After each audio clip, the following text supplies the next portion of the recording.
Good afternoon. Welcome, everyone, to the first of a few wonderful conversations I'm going to be blessed to have with some friends. My name is Menachem Creditor, and it is my honor to present the first event, the first date in the book tour for my new book called A Rabbi's Heart, which is selected writings of mine from 2006 to 2017.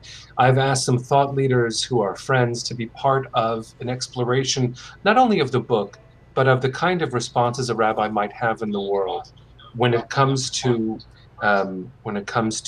issues of justice, issues of the Jewish people, issues of personal reflection and growth.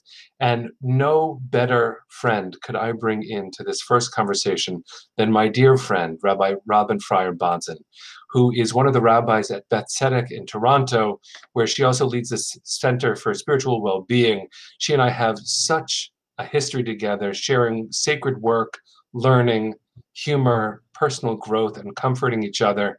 She served for 10 years as a rabbi of the Israel Center of Conservative Judaism in Queens, New York. Prior to that, she was a rabbi in residence at Rochelle Zell Jewish High School in Chicago. She went to York University. I'm reading her whole bio, which she asked me not to do, but she has been such an extraordinary leader, and this is some of her history. She spent 2 years studying in Israel at Hebrew University and the Schechter Institute of Jewish Studies. She is a member of the current cohort at the Institute of Jewish Spirituality's Clergy Leadership Program. After 6 years, she completed work on the Executive Council of the Rabbinical Assembly, but she remains a member of the Nominating Committee, Global Advisory Committee for Non-U.S. Rabbis. And she just began her tenure on JTS's Rabbinic Cabinet. I can see that she's impatient with me telling her story. What I will say, and this is some of the most important work that she and I have shared, is that she was a founding member of the Rabbis Against Gun Violence group that I share with her, that honor of serving in a role that we wish weren't necessary. In January of 2013, she represented New York State at the White House, meeting with representatives of the President's office and Vice President's office to discuss gun control and gun violence prevention. And perhaps most importantly in the world, she is married to Aaron Bodzin, and they are blessed to call Ariella Bella their daughter. There's some interesting facts that she asked that I share. She really wanted me to do this. She's a staunch vegan, but she also spent 3 years as a mashgiach at Ben's Deli, one of my favorite places in the world. She is currently virtually walking across Canada. She started in BC on April 8th, 2020, and is about 4,200 kilometers in. I'm not sure what that is in miles, so I don't really understand. And she's currently in Quebec. And she hopes to land at the end of Newfoundland by Sukkot. What I mean to say is, hi, friend. I am so glad you're here. Hello. And I'm so honored that you are joining me on this journey, virtual though it may be, to celebrate a new book and also to explore thinking out loud. And so maybe I could begin by not only showing my gratitude, but asking you a real question on a real day. Today is the 22nd anniversary of the school massacre in Columbine, in Colorado. And it is also the 78th anniversary of the beginning of the Warsaw Ghetto Uprising. And often in this work that you and I have shared to fight gun violence in the United States, you're in Canada now, but you know, violence doesn't really know borders, even though America has a specific disease when it comes to weaponry. But speaking as Jews also in the aftermath, 78 years later, of what it was not to be able to defend ourselves. I'm wondering if you could reflect on what you think about, not weapons, but what power means, what it has meant to you in your fight for justice. How do you feel about Jews and guns? Lo yisa goy el goy cherev, lo yilmedu od milchama, Menachem. Let's not fight one another. Let's, period. I am so saddened that every single day we're hearing another story about gun violence. You know, for me, it's an article that's embedded maybe on page 12 of the Globe and Mail, which is the newspaper I read here. It's not as elevated and lifted up as it is in the United States, but it's still an issue I care so deeply about. I remember Sandy Hook, And what we did right after when we went with other faith leaders to the White House to, when we were lobbying Biden when he was the vice president, not the president, and how we thought that would make a difference. And it didn't. We can amplify our voices because we have platforms, but I just don't understand why people feel the need to own guns and why those who do own guns don't take care of them the way they need to. It really deeply saddens me. It is a disease that we need to do something about. When Columbine happened 22 years ago, how many of us thought it was a one-off, that something like this would never happen again? But the fact that it keeps happening over and over again in our sacred places, in places where we gather, it happens in schools, it happens in universities, it happens at shopping malls, it happens at FedEx, happens at Walmart, it happens in churches, it happens in synagogues. It's just, this shouldn't be happening. And we've spent so much of our last year, especially here up in Toronto, at home. Right? I don't go anywhere. I haven't gone anywhere in a year. But the places that I used to go to, these shouldn't be places where you are scared. Is something going to happen? So having left the United States, I mean, you started in Canada, you came to the United States, and now you're back. I mean, it's different, not only in the news, but in the air. What do you think that's due to? I mean, not only how does a Jew feel about it, but what is it? Right. So I lived in the U.S. for about 23 years, which is a little bit less than half my life. Dating myself now, but it just feels different here in so many ways. And trust me, we have problems here as well. Many of them. We have race issues. We have gun issues. And not enough people have the vaccine right now. It's a pretty terrible situation. But I remember, what's an example? We had at Beth Tzedek for Slichot in 2020, we had the cast of Shtisel. And I remember thinking, are we going to get police officers outside for security? Are we concerned about protesters? And people looked at me like I was from another planet. They're like, why? I said, I don't know. It's an Israeli program. But why would we need extra security for that? Whereas if this program would have taken place anywhere in the States, there would have been a huge security detail following all of them. I think we're just a little bit more relaxed up here. We're not a socialist country at all, but maybe we're just a little bit more polite, a little bit more caring, less confrontational. Interesting.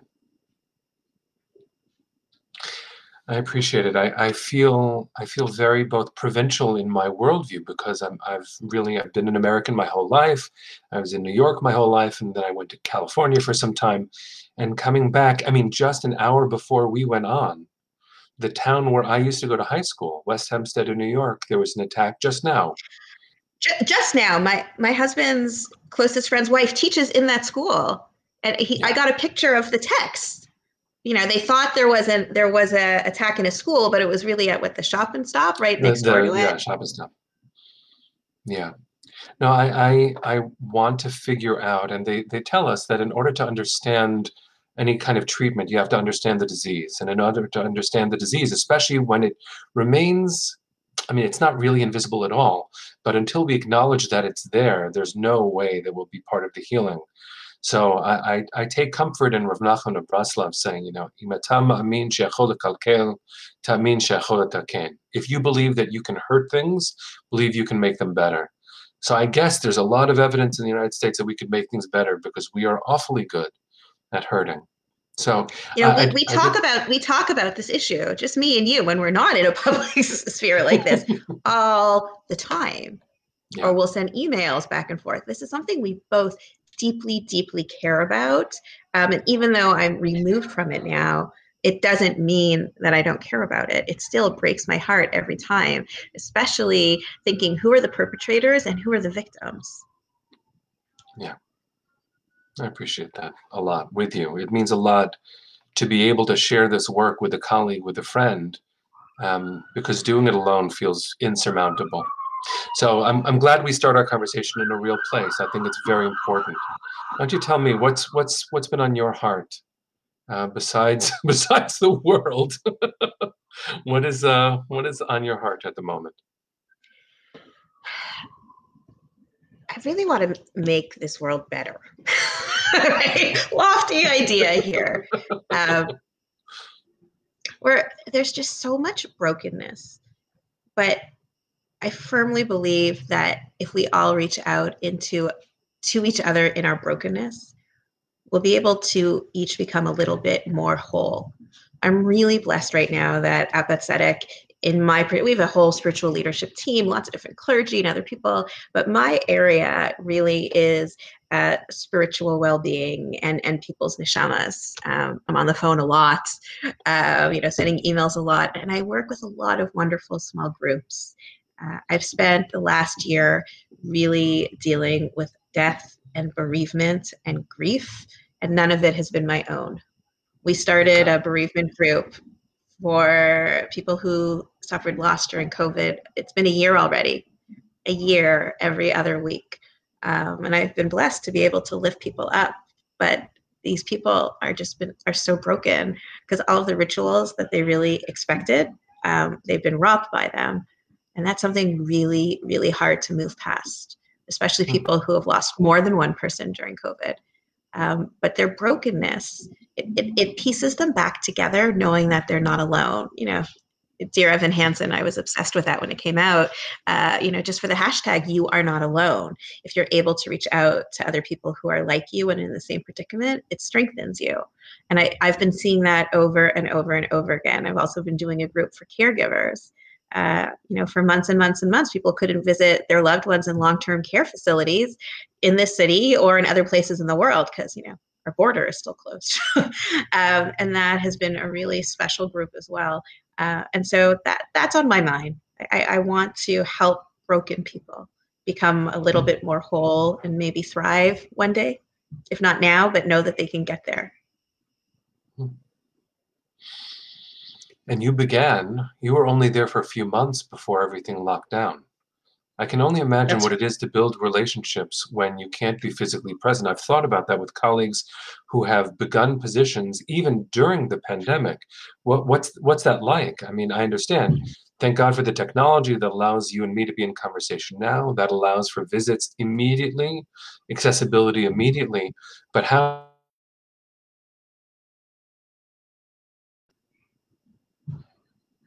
have you built trust with people while they've been physically out of touch? That's a great question, Menachem. And it comes down to one word, which is authenticity. And resilience, like authenticity. We have two sisters who tomorrow morning will be finishing 11 months of saying Kaddish online. And I reached out to them. I said, I just want you to know, I'll it's not my morning. I do childcare usually in the morning because school's at home again. And I reached out to both of them. I said, I want to be there for you to support you. That's just authenticity. That's who I am. I've seen these women, these sisters every single morning saying Kaddish for their father, and now they're going to get to the end. I remember the first person we had on Zoom who reached the 11 months first of doing the whole thing on Zoom. And, we gave the opportunity for that person to speak as well. And I was blown away realizing that the person actually found meaning in Zoom Minyan every day, twice a day for 11 months.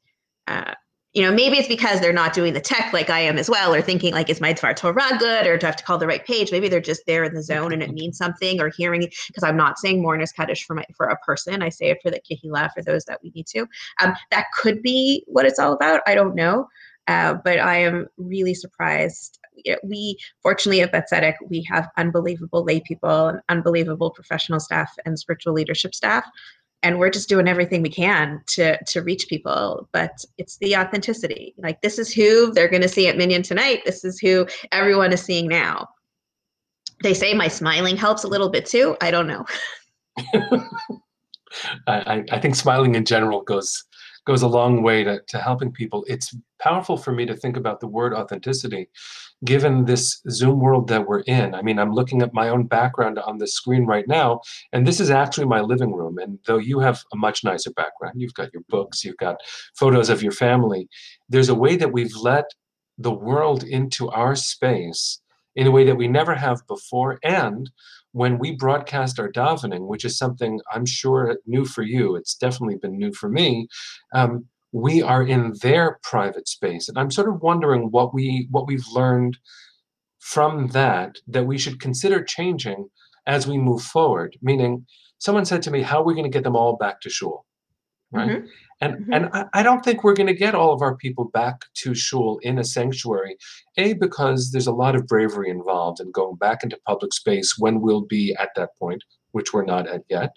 But in addition to that, we as rabbis have always begged, hoped, taught, cajoled, let Judaism be part of your home. Well, now people are sitting on their couch in their living room, snuggling with their families as part of tefillot, as part of our davening life.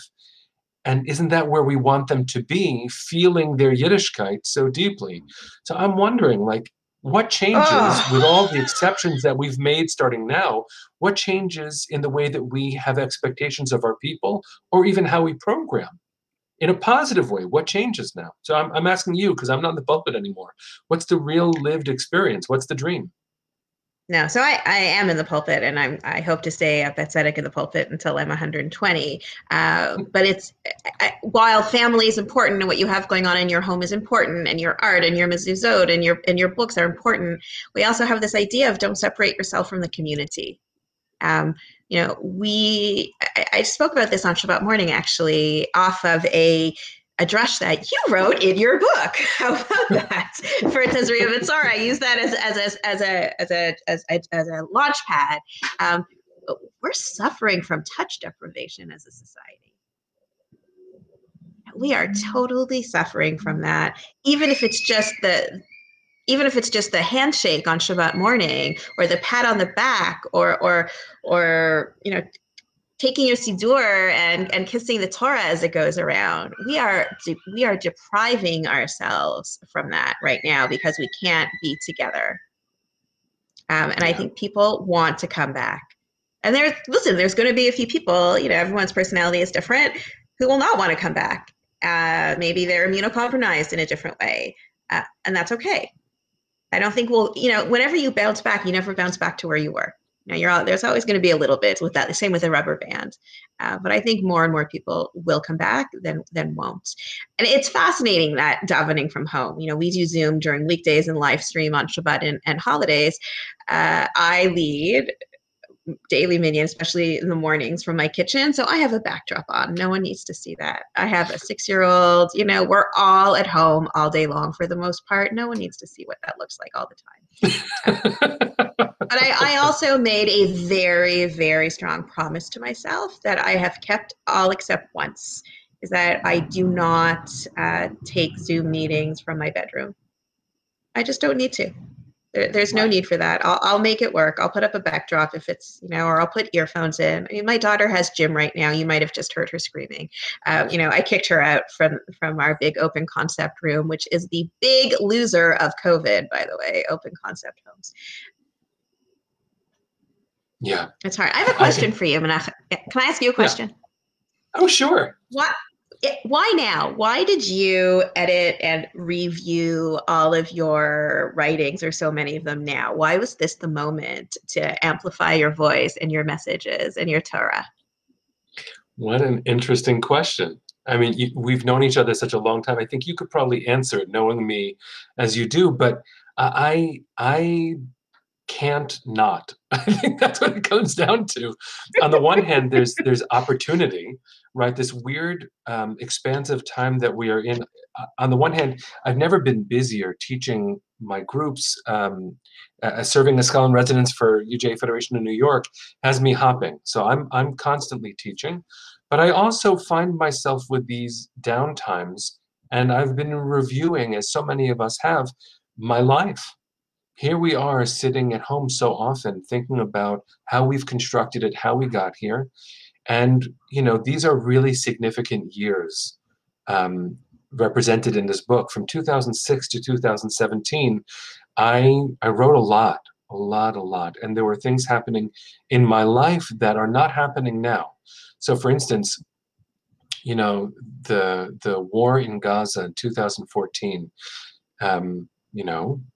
that was quite the experience to be landing in Israel. You and I were not expecting the kind of experience we had. You were there, where we landed, and there were missiles flying overhead right as we were landing. And I am looking back and remembering those moments pretty sharply right now, and trying to figure out next chapters of my life by reviewing where I've been, and trying to make sure that there's progress, not only in my writing, but in my thinking, in my very being. And so, you know, one of the reasons for doing this is because I've had time, opportunity, and real motivation. And the other one is I wonder what the focus will be. I've looked at the themes, and as I review, you know, the table of contents for the book, there are themes I keep coming to: justice, Judaism, Israel, and guns. And you know, among the other topics that I really focused on during this time was the election that led up to 2016. And I have to say that having now, I'll say it this way, I'm not sure how you'll express it, but having survived the past president's administration, I'd like to figure out how we can move out of those memories and maybe not even repeat them as stories while holding them in our consciousness. I think we need more than we had. And the way that I feed my own soul is by remembering where I was and what I was looking for in those moments. That's beautiful. Yeah, those were 4 really hard years. And I left. I mean, I had somewhere to go. I got a job, I had family, but but still, you know, I left. I was like, I don't want to raise my child here. You know, as part of the equation. But I just want to rewind a little bit. You spoke about being in Israel together in the summer of 2014. We were there on an APAC and AIEF trip, and it was for progressive rabbis like ourselves. And we did not expect rockets to fly. We did not expect to hide in stairwells in a hotel. And we did not expect to have the rockets in the air as we left the Ministry of Foreign Affairs.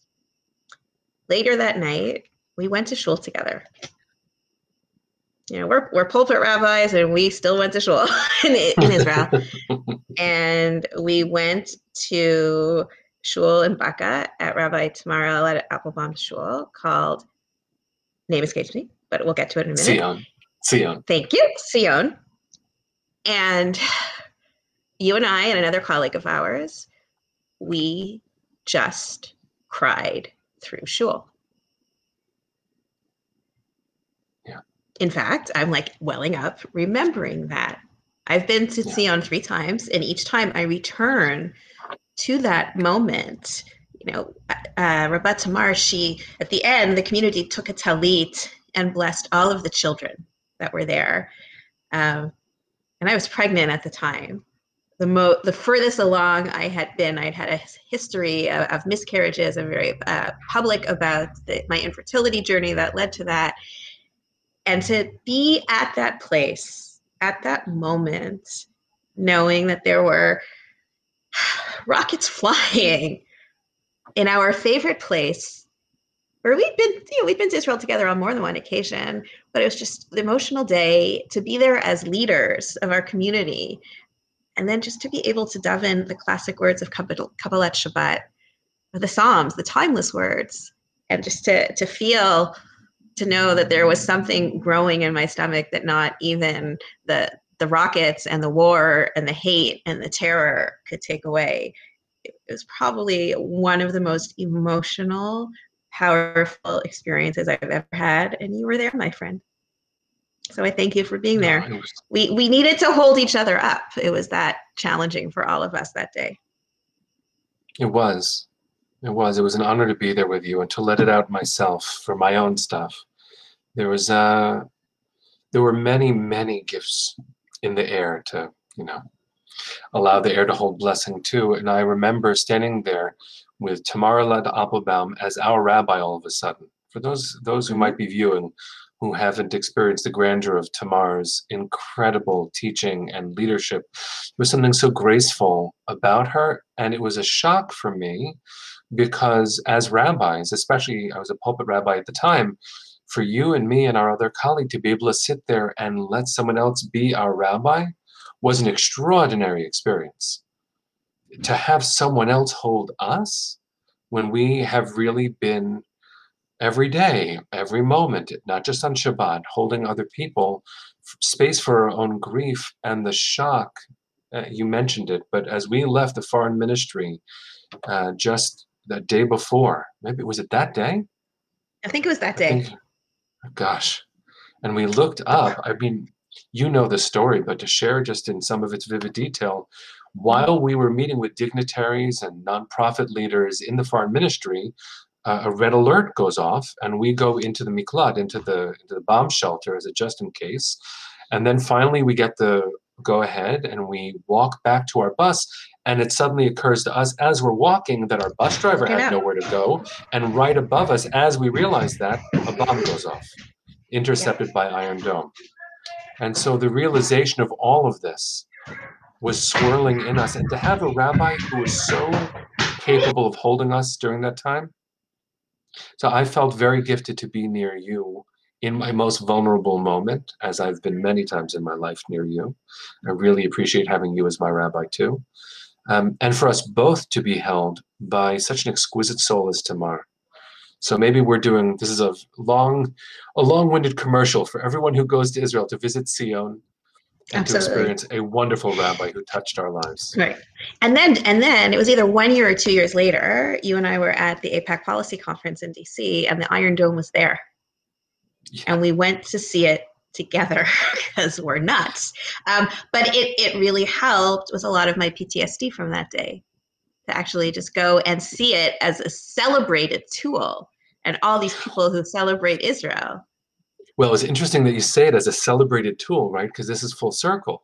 It's also an awful weapon, right? I mean, it's Yes, both of yes, those yes, things. yes. And there are people, there were, people who celebrate Israel celebrate that as self-defense. And they were taking selfies in a place that was so traumatic. It was so healing, and thank God for its existence, and it protects people, but isn't ultimately the goal what you quoted before.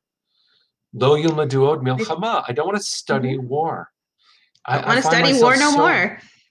I find myself very challenged by this. I really, really do. And I remember sitting there with you looking at this thing that saved our lives and countless other lives, and feeling so torn about its very existence. Yeah, absolutely. Yeah.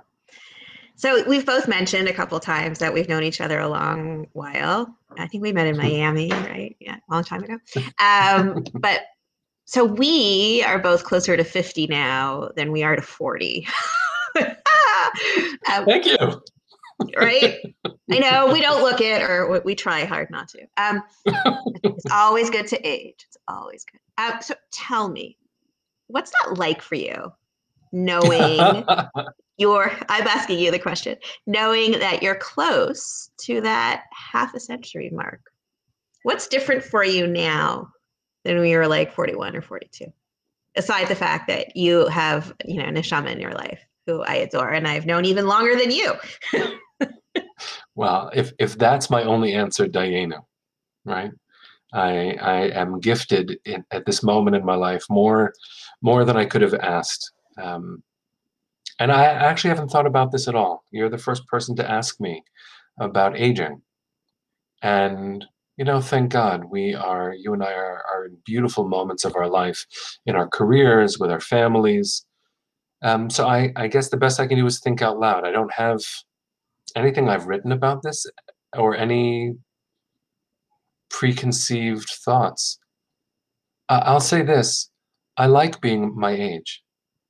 I look at the Menachem that I was at different moments when maybe when I was writing some of this earlier stuff, and I appreciate that person's raw passion and hope I still channel it. But there was a way that I was clumsy in my efforts to do good that, all of us are when we start out in life, start out in work, that I wish I could have been a little bit more mindful about. I could have accomplished more good more quickly for more people had I had a little bit of the patience that I think I've learned now. But I also know, looking back, there's an interesting moment, that now that you're in Toronto, this is an interesting moment of history. In 2005, I was given my first big pulpit moment. It wasn't in my shul, but it was at the United Synagogue of Conservative Judaism Biennial. And I was asked a question about egalitarianism, which, for me, as an egalitarian Jew, is the starting point. The idea that men and women and those on the gender spectrum see themselves as equals, and Judaism affirms them as equals, and God sees them as equals. And that means that, ritually speaking, we all have the same rights and same opportunities to be leaders, to count in minyan, to be witnesses, which 30, 40 years ago was not the case in conservative Judaism. So I fought for it and spoke really passionately about it. And because there were people in the room who believed that tradition can change, but hadn't become egalitarian synagogues yet, the way I thought I spoke so fiercely in black and white terminology about those who davened in an egalitarian way and those who davened in a non-egalitarian way, that I really hurt a lot of people. In fact, Canada threatened to secede from the conservative movement because it seemed like a lot of people liked what I said. Now, had I not said that, I wouldn't have gained the kind of audience that I have as a writer and as a speaker. And I wish I wouldn't have gained it by speaking so cruelly about people. I do believe that egalitarianism is the right way. I do believe that. That's one of the ways that I lead my Jewish life and teach. But I've changed in the way that I see people who disagree. And I certainly have changed in the way that I treat people who disagree. And I look back with regret that I hurt people. And part of what it is to become a little bit older, I hope, is to become a little bit kinder. And I remember someone said to me right after I gave that speech, Menachem, it's good that you did this now. I said, why? She said, because people will know your name, but they won't remember why. And I think that there's some truth there. That a lot of how we make our way in the world when we're younger is by pushing and banging into walls, and what is right to me is right, and that's the only way it's supposed to be. And if we're lucky, we don't hurt people too much, and we don't get hurt so much that we can't listen to how we sounded and try to recreate a more noble, aspirational way of being who we always were. And that takes time. So, I can answer your question in terms of what it is to have a body that's gotten older. I can talk about the emotional wounds of going through life. I think we all have them. I can talk about what it is to notice my beard, not black at all anymore. But what I really mean to say is I appreciate having lived long enough to notice that I've grown, because I'm really grateful for the chance to be a better me than I was. What a beautiful, beautiful answer. Thank you. Well, thanks for asking. And I'm emotional thinking about it, especially with someone that I've shared a friendship with for so long. I haven't thought about it. I'm wondering, I don't want to put you on the spot with the same kind of, it's a very sensitive question, but you as a person and you as a career, we have each created history. What does it feel like to be where and when you are now?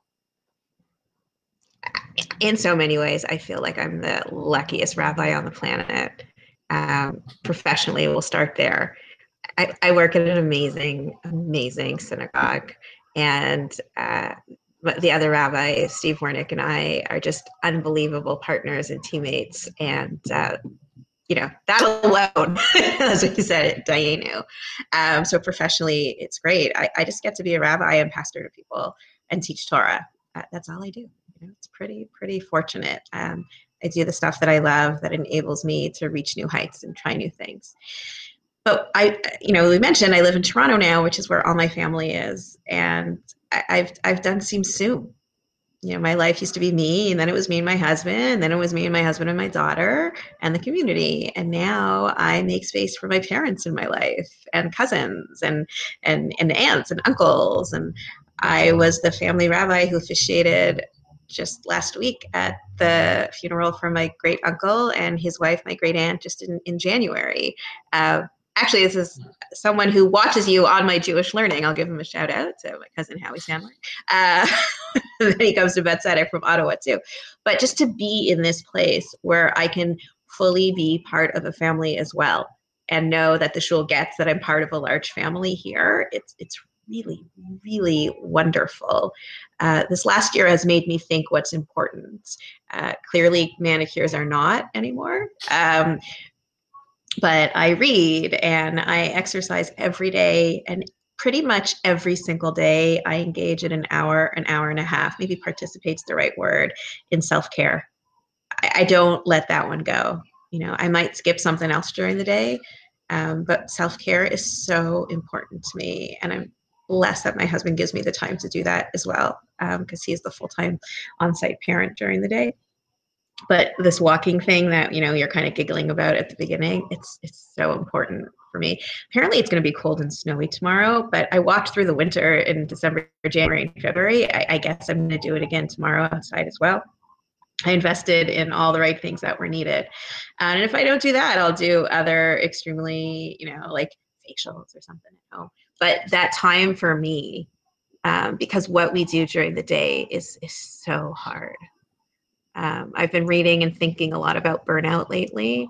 I even spoke about it over the weekend, and I got such incredibly beautiful feedback.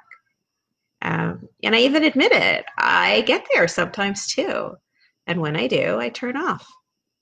It's really, really important to take some time for yourself. I didn't used to know that.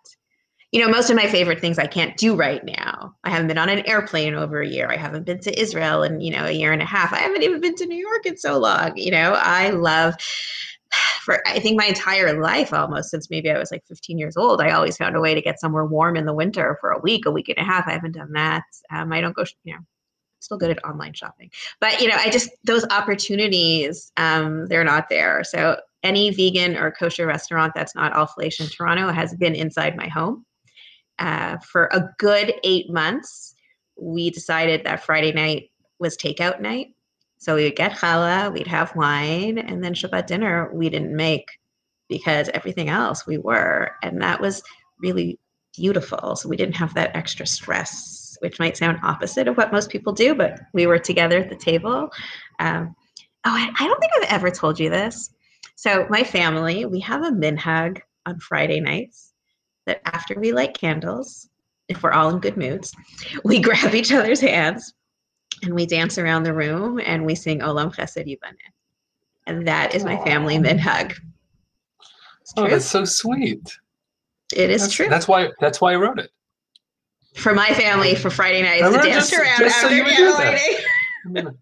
I'll call my daughter and tell her it wasn't really for her Simchat Bad, it was for your family Shabbos candles. It's not for Ariel, it's for Ariella. There you go. There you go.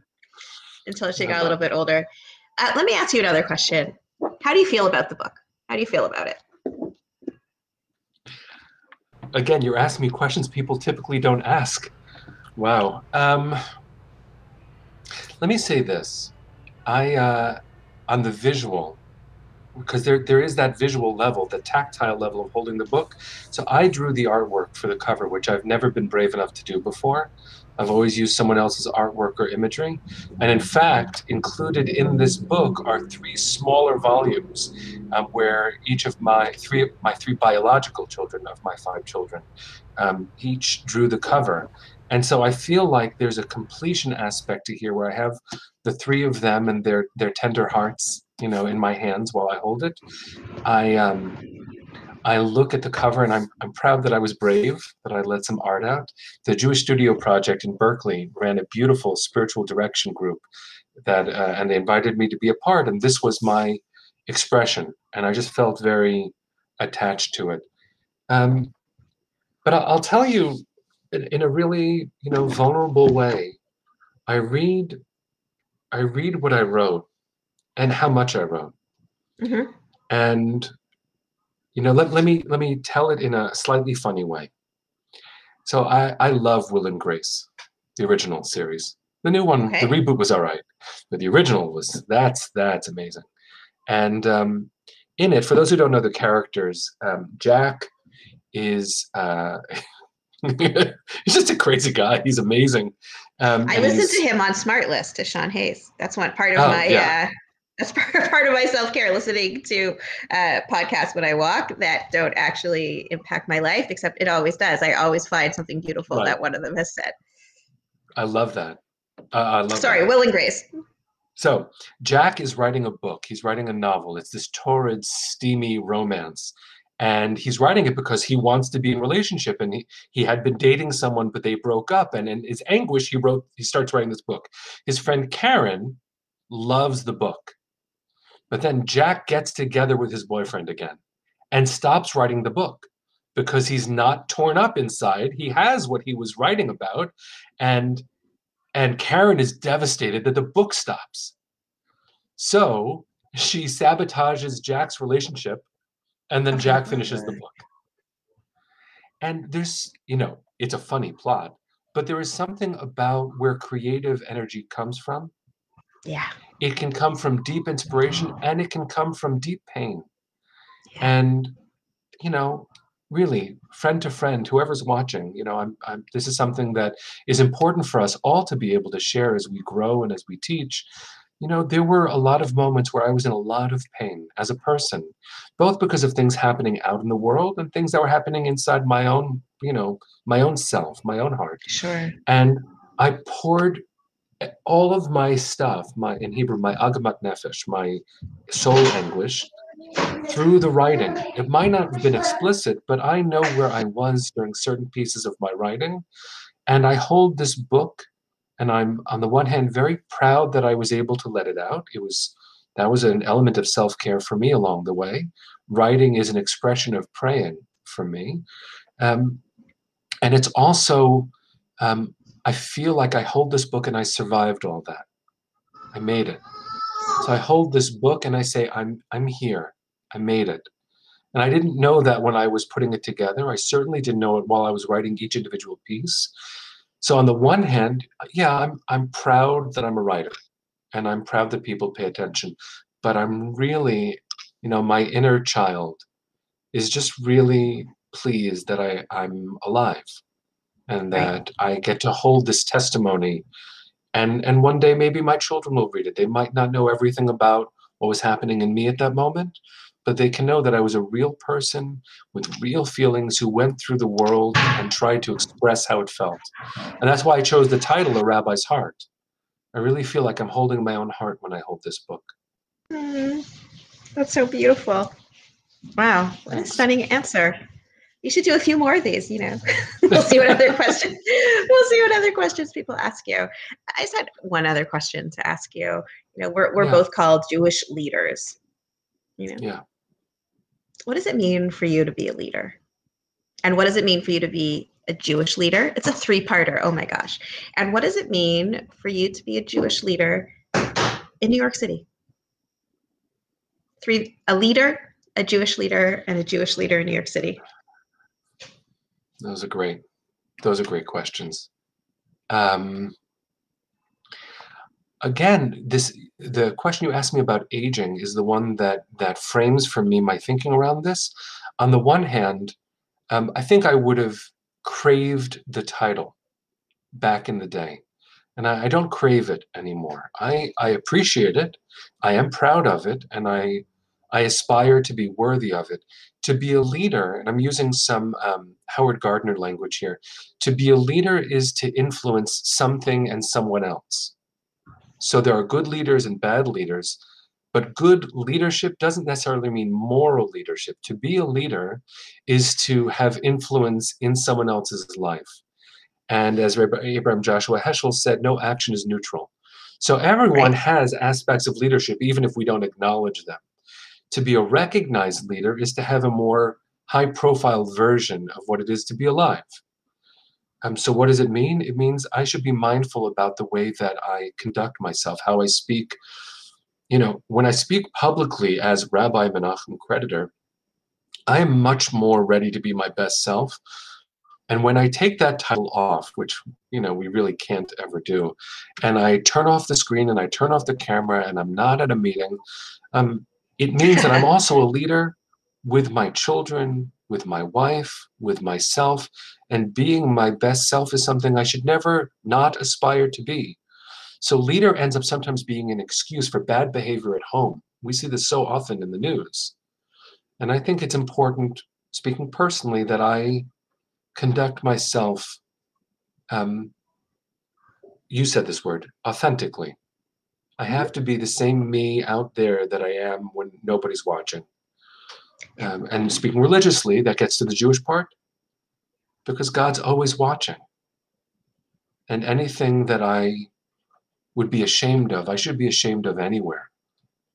So it's a negative way of describing leadership. And in fact, the Torah presumes we're going to make mistakes for me to know, and I would say this to emerging leaders too of any kind, that mistakes are actually acceptable.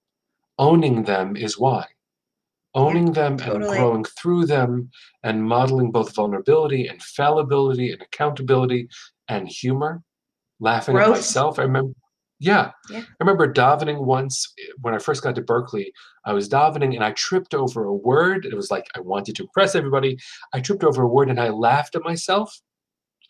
And someone I didn't know told me that their daughter, who was studying for her bat mitzvah, suddenly felt okay to have her bat mitzvah because she saw the rabbi make a mistake and laugh at himself because it was okay. Yeah, that's huge. It's huge. So to the last part of your question, and I'm respectful of your time that you're offering so graciously. And really, it's such a privilege to be with you. And, though he's invisible in the background, producing this conversation for us is our dear colleague, one of my deepest friends, Rabbi David Paskin. If you want to see expertise in so many ways, go to Torah Tech Guide and learn about him and come to our other conversations. You'll see these frames. I don't know how he did this. He's so cool. It's amazing. So to answer your final question, but to give him kudos along the way, to be a Jewish leader in New York City right now is a task that no one is actually prepared for, because any city has so much healing to do. We have a responsibility to those who have lost jobs. We have a responsibility to those who have lost homes, the artists who have not had a living, and art itself as an expression of divinity needs to come back. We have a lot of rebuilding. And so all I can say is I hope that we are all up for the task and that we can bring our leadership to bear for the sake of our communities, because we don't know what's ahead. But thank God we've made it this far, which means we have to be part of the good stuff to come. Totally. Absolutely. People always ask me, would Rabbi Robyn Friar Bodzin and Robyn Friar Bodzin be good friends? And I say, well, they're the same person. Right. One just takes her kippah off and goes to sleep. I feel that Rabbi Menachem Creditor and Menachem Creditor would also be good friends, that they would have similar values and similar things would turn them on and similar things would excite them. And they will one day both be able to give really wonderful hugs to lots and lots of people. Thank you. Thank you. And Robyn, my friend, Rabbi Robyn Friar Bodzin. It's a mouthful, I know. Look, first of all, we both have names that take some effort. I am so appreciative that you agreed to be the first of my conversations on this book tour. I am so glad that you're my friend, and I'm so grateful that you're my rabbi. It is a very special thing to be in a world where you exist. And I can't wait till we can hug. I really can't. That'll be a special moment. So to everyone who might be joining us out there, I hope that this has been meaningful for you. My next conversation will be with another dear friend, Daphne Lazar-Price, on Thursday. I hope that you'll tune in then. Again, to Rabbi David Paskin for doing glorious work in the background to make this happen. Thank you. Rabbi Robyn Friar Bodzin, you're so special. Take care, everyone. Thank you. Bless you all.